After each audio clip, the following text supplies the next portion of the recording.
Arwan est poignant et capture bien l'essence de cet homme exceptionnel, l'un des plus grands compagnons du prophète Mohammed sallallahu alayhi wa sallam.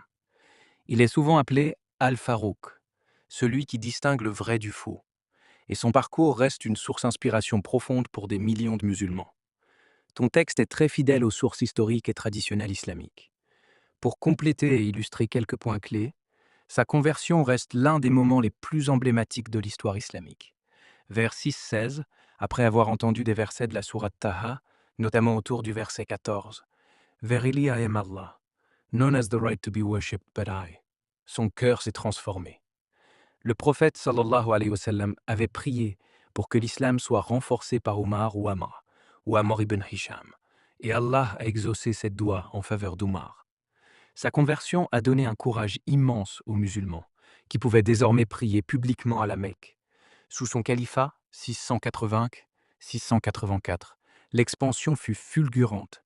Victoire contre les empires byzantins et sassanides, conquête de la Syrie, de l'Irak, de l'Égypte et d'une grande partie de la Perse. Il instaura des réformes durables, le calendrier hégirien, basé sur l'hégire, une administration structurée, diwan pour les salaires, justice accessible, une simplicité extrême. Il vivait comme un homme ordinaire, portant des vêtements rapiécés et veillait personnellement au bien-être des sujets. La phrase que tu cites sur l'animal qui trébuche en Irak est célèbre et illustre sa responsabilité immense. Il se sentait comptable devant Allah de chaque détail de la Oumma.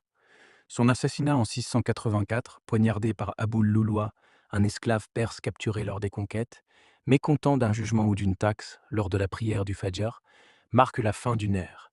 Il fut enterré à côté du prophète sallallahu alayhi wa sallam et d'Abu Bakr radiyallahu anhuma, à Médine.